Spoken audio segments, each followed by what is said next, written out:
Good morning সবাইকে।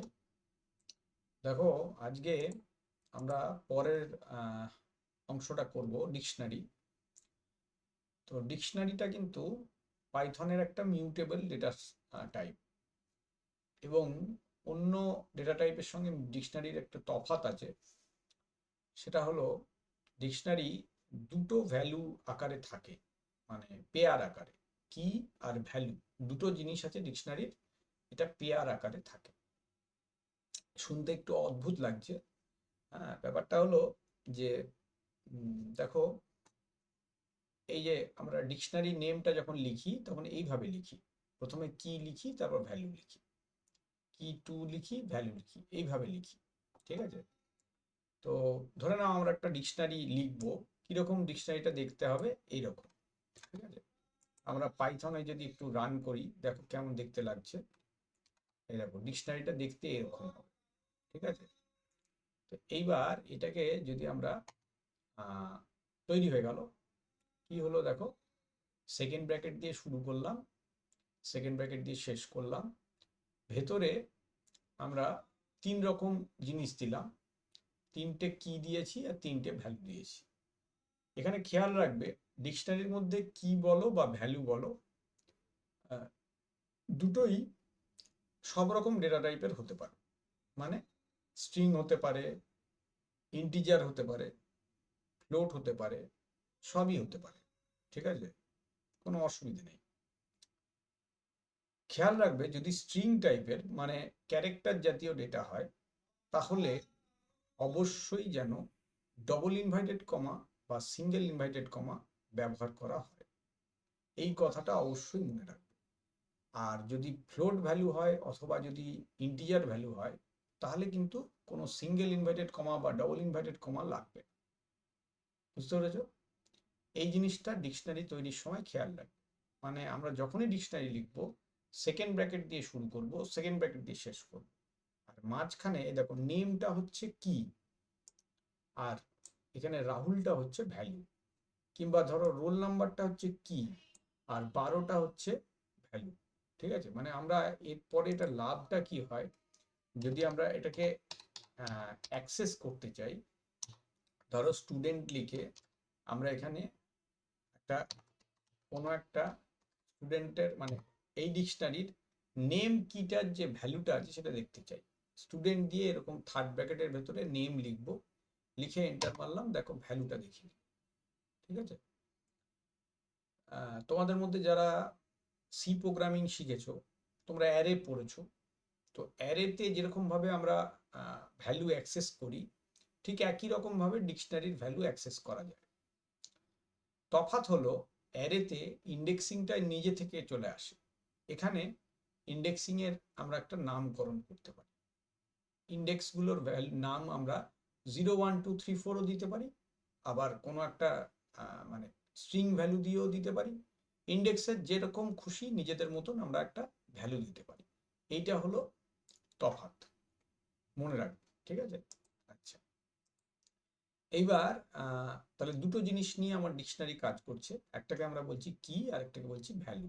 তো এই ডিকশনারির কি হচ্ছে নেম, রোল আর মার্কস, আর ভ্যালু হচ্ছে রাহুল 12 আর মার্কস হচ্ছে 487, এরকম। আচ্ছা, ডিকশনারির কিছু বৈশিষ্ট্য আছে, বৈশিষ্ট্যগুলো দেখে নাও। কিটা ইউনিক হতে হবে, কিতে মানে একই কি দুবার ব্যবহার করা যায় না। ভ্যালু এক হতেও পারে, কোনো অসুবিধা নেই, কারণ ভ্যালু তুমি একই ভ্যালু রিপিট করলেও কোনো ক্ষতি নেই।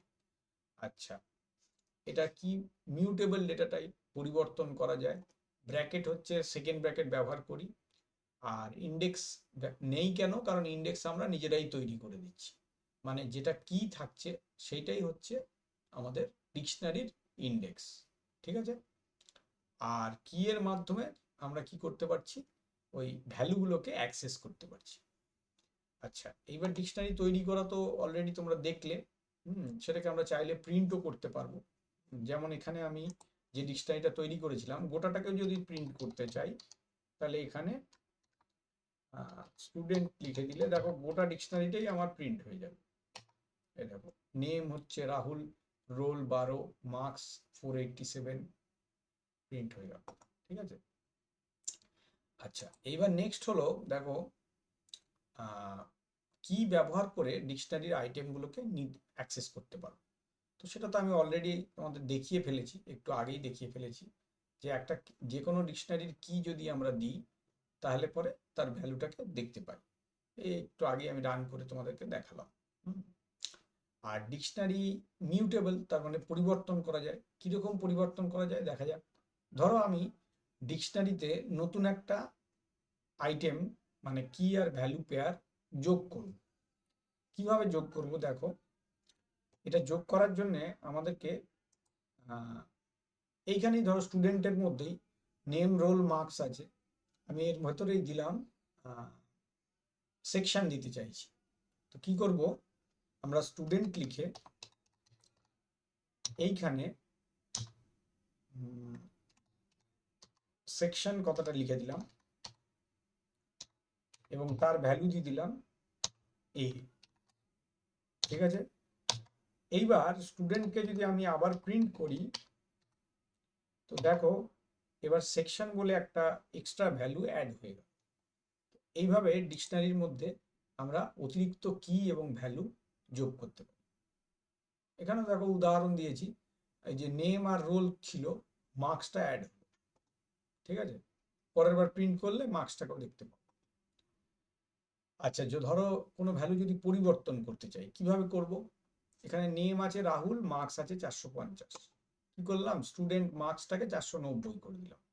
এবার যদি আমি প্রিন্ট করি তাহলে দেখো কি আসবে, নেম রাহুল হলো, মার্কস 490 চলে। এইভাবে পরিবর্তন করা। ঠিক আছে, ভ্যালুই কিন্তু পরিবর্তন করছি, খেয়াল রাখবে কি করছি না। আচ্ছা, একসঙ্গে একাধিক ভ্যালুও পরিবর্তন করতে পারি, মানে মার্কস করলাম 480, ক্লাস করলাম 12, এটাও করতে পারি, কোনো অসুবিধা নেই। ঠিক আছে, মানে আমরা কিগুলো দিয়ে পরপর ভ্যালুগুলোকে যদি বসিয়ে দিই তাহলে পরিবর্তিত হয়ে যাবে। আচ্ছা, এবার নেক্সট কাজ হচ্ছে ডিকশনারিকে আমরা ট্র্যাভার্সিং করব। ট্র্যাভার্সিং করা মানে একটা একটা করে আইটেমকে রিড করা বা অ্যাক্সেস করা। এবার দেখো, প্রথমে শুধুমাত্র কিগুলোকে অ্যাক্সেস করছি, মানে নেম রোল মার্কস এইগুলো হচ্ছে কি আছে। তো শুধুমাত্র এগুলোকে যদি আমরা অ্যাক্সেস করি তাহলে কি করব, ফর আই ইন স্টুডেন্ট দিয়ে প্রিন্ট আই করব। তাহলে কি হবে, কিগুলো অ্যাক্সেস হবে। যেমন এখানে আমি স্টুডেন্ট নামেই একটা করেছি, ডিকশনারি তৈরি করেছি। এবার এখানে ফর আই ইন স্টুডেন্ট এটা যদি লিখি এবং প্রিন্ট করি যদি আই কে, তাহলে কি হবে, এই প্রত্যেকটা কি দেখাবে, মানে নেম রোল মার্কস সেকশন এগুলো দেখাবে। এবার যদি আমরা ভ্যালুগুলোকে প্রিন্ট করতে চাই তাহলে কি হবে, তাহলে ফর আই ইন স্টুডেন্ট লেখার পর প্রিন্ট করার সময় কিন্তু শুধু আই কে প্রিন্ট করলে হবে না। ঠিক আছে, এইবার কিন্তু আমাদেরকে ডিকশনারির ভ্যালুগুলোকে প্রিন্ট করতে হবে। তাহলে ভ্যালুগুলোকে আমরা এইভাবে পাবো, কেন না, আই তো আমার কি অলরেডি পেয়ে গেছি। তাহলে এরকম করে যদি আমরা স্টুডেন্ট লিখে থার্ড ব্র্যাকেটের ভেতরে আইটা লিখে দিই, তার মানে ওই ডিকশনারির পরপর ভ্যালুগুলো অ্যাক্সেস হবে। এবার দেখো রান করে, রাহুল 12 এগুলো অ্যাক্সেস হচ্ছে, বুঝতে পারছো। আচ্ছা, নেক্সট হলো এই যে ভ্যালু অ্যাক্সেস করার পদ্ধতি, এইটা কিভাবে ভ্যালু অ্যাক্সেস করছি দেখো, এই যে এইভাবে। আচ্ছা, এইবার ধরো কি আর ভ্যালু একসঙ্গেই অ্যাক্সেস করবো, দুটোই করবো একসঙ্গে। তখন কি করব, স্টুডেন্ট ডট আইটেম লিখবো। আইটেমস লিখলে কি হবে, একটার ভেতরে কি ঢুকবে আর একটার ভেতরে ভ্যালু ঢুকবে, এইটা খেয়াল রাখতে হবে। এটা সুবিধাজনক খুব, মানে একই সঙ্গে দুটো জিনিসকেই আমরা অ্যাক্সেস করতে পারি। ঠিক আছে, ডট আইটেমস যে মেথডটা আছে এই মেথডটা কি আর ভ্যালু একসঙ্গে রিটার্ন করে। ঠিক আছে, মানে একটা 1 বাই 1 রিটার্ন করবে কিন্তু, মানে দুটোই একসঙ্গে রিটার্ন করবে না। হ্যাঁ, নেম রাহুল, রোল 5, মার্কস 480, এরকম আসবে। এইবার বেশ কিছু ফাংশন আছে, মেথড আছে যেগুলো পড়তে হবে। দেখো ডিকশনারিতে কিন্তু প্রচুর ফাংশন আর মেথড আছে, একটু মন দিয়ে পড়তে হবে। প্রথমটা হচ্ছে লেন। লেন মানে ডিকশনারিতে কটা কি আছে গুণে দেখিয়ে দেবে। যেমন আমাদের এই ডিকশনারিতে 3 আছে, তাহলে এটা যদি লেন দিয়ে আমি স্টুডেন্ট প্রিন্ট করি কত পাবো? 3 পাবো। যেটা আমি এখানে রান করাচ্ছিলাম সেখানে কিন্তু 3 পাবো না, সেখানে কিন্তু আমি 4 পাবো, কারণ আমার সেকশন বলে আমি আর একটা কি অ্যাড করেছি। এবার লেন দিয়ে যখন আমি রান করছি দেখো 4 পাচ্ছি। ঠিক আছে, মনে রাখার চেষ্টা করো। আচ্ছা, ডিআইসিটি হচ্ছে একটা মেথড, কি করে? ডিকশনারি তৈরি করে, সরাসরি ডিকশনারি তৈরি করে। কিভাবে করে দেখো, ডিআইসিটি দিয়ে ফার্স্ট ব্র্যাকেটের ভেতরে নাম লিখে ইজিক্যাল টু, নাম মানে কি লিখে ভ্যালু দিতে হয়, কমা দিয়ে আবার কি লিখে ভ্যালু দিতে হয়, এরকম করে পরপর পরপর যদি সাজিয়ে দিই, যখন আমি আউটপুট দেখবো আমরা একদম সেকেন্ড ব্র্যাকেট দিয়ে আমার একটা ডিকশনারি তৈরি হয়ে গেছে। যেমন নেম অমিত, রোল 5, এরকম তৈরি হয়ে গেছে। আচ্ছা, কিজ বলে একটা মেথড আছে, এর কি কাজ নাম থেকেই বুঝতে পারছো, সমস্ত কি গুলোকে দেখাবে। এই যে স্টুডেন্ট ডট কিজ বলে যদি আমি প্রিন্ট করি তাহলে কি হবে, সব কটা স্টুডেন্টকে আমি দেখতে পাবো। কিন্তু খেয়াল রাখবে, যদি আমরা এভাবে প্রিন্ট করি তাহলে কিন্তু এই যে ডিআইসিটি আন্ডারস্কোর কিজ বলে তার ভেতরে এটাকে দেখাবে। মানে আমরা কিন্তু এইটা যখন এই মেথড দিয়ে প্রিন্ট করি ডাইরেক্টলি কিগুলোকে অ্যাক্সেস করতে পারি না, বিভিন্ন অন্য মেথডের মধ্যে ব্যবহার করলে তখন অ্যাক্সেস করা যায়। আচ্ছা, এইবার যেমন ভ্যালুজও যদি রিটার্ন করি তাহলে ডিআইসিটি ভ্যালুজ বলে এরকম দেখাবে, সবকটা ভ্যালু উঠে আসবে, একবারে একটা অবজেক্ট হিসেবে দেখাবে। অ্যাকচুয়ালি জিনিসটা কি হয়, যখন কিজ ব্যবহার করি একটা লিস্ট উঠে আসে, যার যে লিস্টের মধ্যে সবকটা কি থাকে। যখন ভ্যালুজ ব্যবহার করি তখন কি একটা লিস্ট উঠে আসে, তার ভেতরে সবকটা ভ্যালু পরপর পরপর সাজানো থাকে।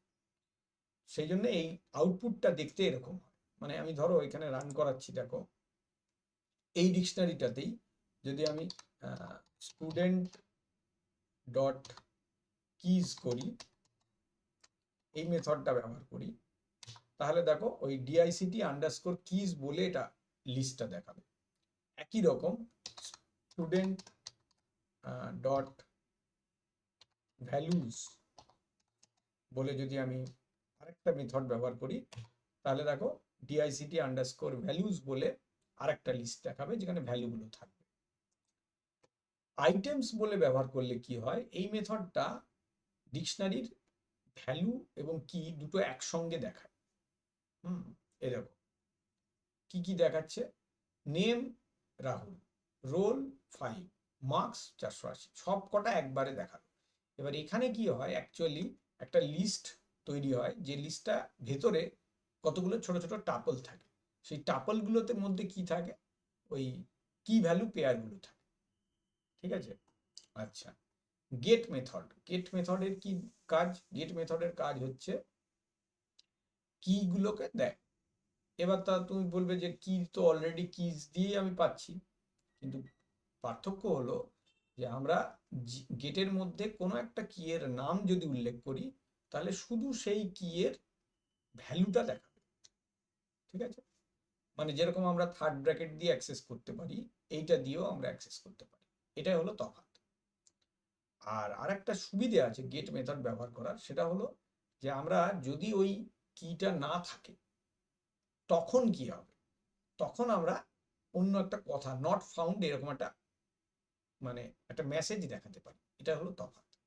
ঠিক আছে, দেখো এইখানে আমি ধরো একটা কি ব্যবহার করব, রোল, কিরকম ভাবে ব্যবহার করব, স্টুডেন্ট ডট গেট ব্র্যাকেটের ভেতরে রোল লিখে দিলাম। ঠিক আছে, এবার কি স্টুডেন্টের রোলটা দেখিয়ে দিই। কিন্তু যদি এমন হয়, হ্যাঁ, যেটা নেই, মানে স্টুডেন্ট ডট গেট দিয়ে আমি ধরো এর ভেতরে লিখেছি ক্লাস, তা আমাদের তো এখানে এই ডিকশনারির মধ্যে ক্লাস নেই, তাহলে কি হবে, তাহলে এরকম কিছু দেখাবে না। কিন্তু সুবিধে হচ্ছে আমরা গেটের ভেতরে অন্য কোনো মেসেজও দেখাতে পারি, মানে এখানে কমা দিয়ে বলে দিলাম নট ফাউন্ড। এই যে জিনিসটা সুবিধাটা আছে এটা কিন্তু সাধারণ ক্ষেত্রে হয় না। গেট মেথড ব্যবহার করলে এরকম ভাবে আমি একটা মেসেজও দেখাতে পারি যেটা নেই এরকম।